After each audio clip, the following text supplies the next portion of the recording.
자, 오늘 우리가 함께 살펴볼 건축물은 바로 시드니 오페라 하우스입니다. 이 상징적인 건물에 불가능에 맞선 엄청난 도전, 그리고 한 천재의 비극적인 이야기가 숨어 있다는 사실 혹시 알고 계셨나요? 지금부터 그 놀라운 탄생 비화를 낱낱이 파헤쳐 보겠습니다. 네, 여러분, 이 모습 정말 익숙하죠? 시드니 항구의 상징이잖아요. 근데요, 이 우아한 돔 모양 뒤에는요, 정말 상상을 초월하는 한편의 드라마가 숨어 있습니다. 거의 불가능에 가까웠던 도전, 또 세상을 깜짝 놀라게 한 천재의 번뜩이는 아이디어, 그리고 끝내 자기 손으로 만든 걸 작적을 보지 못한 한 건축가의 정말 가슴 아픈 사연까지, 이 모든 게 담겨 있죠. 자, 그럼 이 모든 이야기의 중심에는 과연 누가 있었을까요? 바로 이 사람, 예른 우손입니다.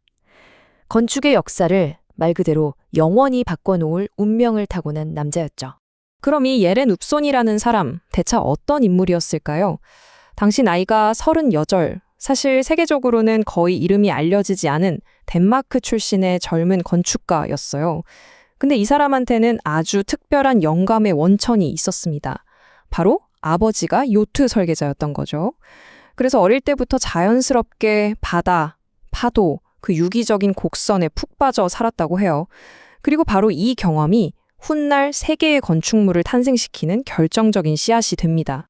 자, 그럼 어떻게 이 무명 건축가의 어떻게 보면 좀 급진적이기까지 한 아이디어가 세계 최고 권위의 공모전에서 우승할 수 있었을까요? 그 극적인 과정을 한번 따라가 보시죠. 당시 공모전 규정은 아주 명확했어요. 상세한 계획안을 내세요. 이거였죠. 근데 우선이 뭘 냈는지 아세요? 고작 스케치 몇 장이었습니다. 이건 서류 미비 수준이 아니라 그냥 대놓고 규정 위반이었어요. 그러니 결과는 뻔했죠. 심사위원들 눈길 한 번 못 받고 그대로 탈락작 더미로 직행했습니다. 그런데 여기서 정말 영화 같은 반전이 일어납니다. 심사위원 중 한 명이었던 세계적인 건축가 에로 사리넨이 좀 늦게 도착해요.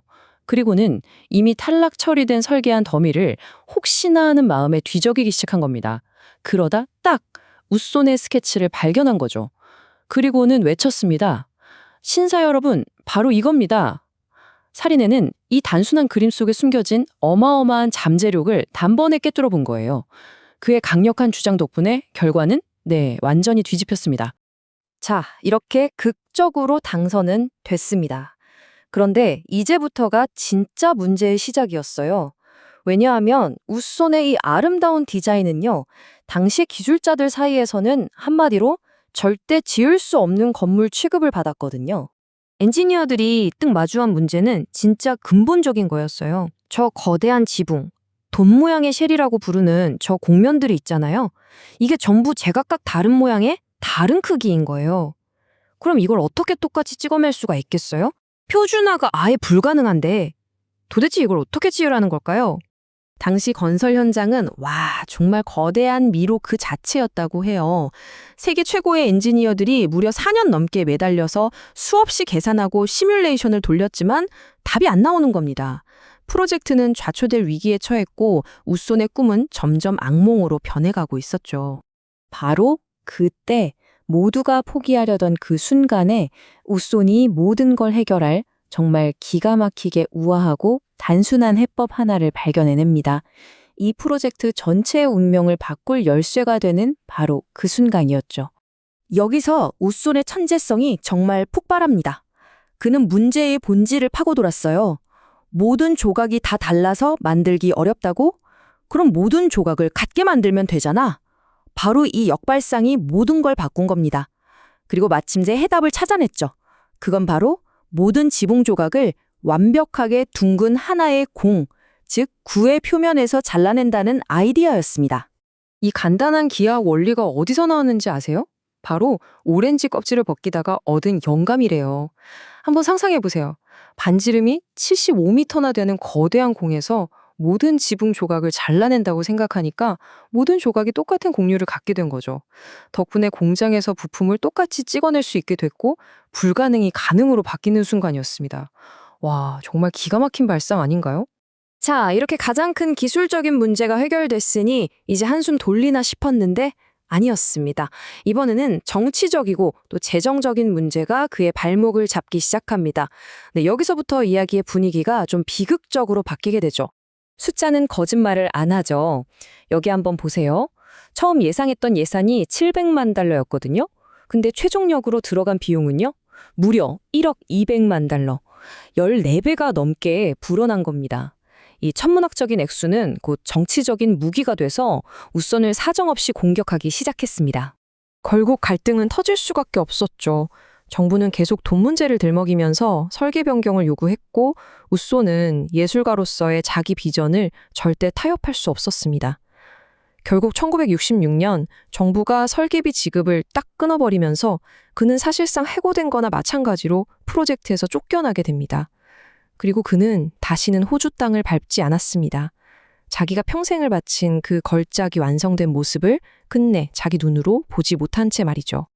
네, 이렇게 건축과는 떠났지만 건물은 남았습니다.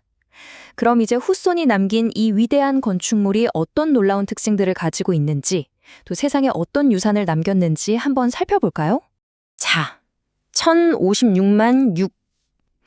이 어마어마한 숫자가 대체 뭘 의미할까요? 이게 바로 오페라 하우스 지붕을 덮고 있는 타일의 개수입니다. 스웨덴에서 특별 제작한 100만 개가 넘는 타일인데 놀랍게도 스스로 깨끗해지는 기능까지 있대요. 다음 숫자, 이번엔 건물 안으로 들어가 볼까요? 10만 1054. 이건 바로 콘서트홀을 가득 채우는 저 거대한 파이프 오르간의 파이프 개수입니다. 세계에서 가장 큰 기계식 오르간인데 이걸 만드는 데에만 4년이 걸렸다고 하네요. 이 건물이 이렇게 상징적인 아이콘이 된 데에는 여러 이유가 있습니다. 단순히 디자인만 예뻐서가 아니에요. 우손의 불가능한 꿈을 현실로 만들어준 아루비라는 엔지니어링 회사의 엄청난 기술력도 있었고요. 또 시드니 항구를 한눈에 담는 이 멋진 유리벽, 그리고 고대 마야 피라미드에서 영감을 얻었다는 저 웅장한 기단까지. 물론 처음 완공됐을 땐 돈만 많이 쓴 애물단지다, 뭐 이런 비판도 있었지만 금세 20세기 최고의 걸작이라는 찬사로 바뀌었죠. 그리고 마침내 그의 비극은 명예회복으로 끝을 맺게 됩니다. 2003년 우쏘는 건축계의 노벨상이라고 불리는 프리츠커상을 받게 돼요. 참 아이러니하게도 평생 자기 눈으로 직접 보지 못한 바로 그 건물 덕분에요. 그의 비전이 옳았다는 걸 세상이 마침내 인정한 정말 씁쓸하면서도 영광스러운 순간이었을 겁니다. 자, 이 모든 이야기를 듣고 나니 이런 질문이 남습니다. 한 천재의 완벽한 비전을 실현하기 위해서 그 과정에서 겪는 엄청난 비용과 갈등, 그리고 창조자 개인의 희생까지도 과연 감수할 만한 가치가 있는 걸까요? 이 질문에 대한 여러분의 생각은 어떠신가요?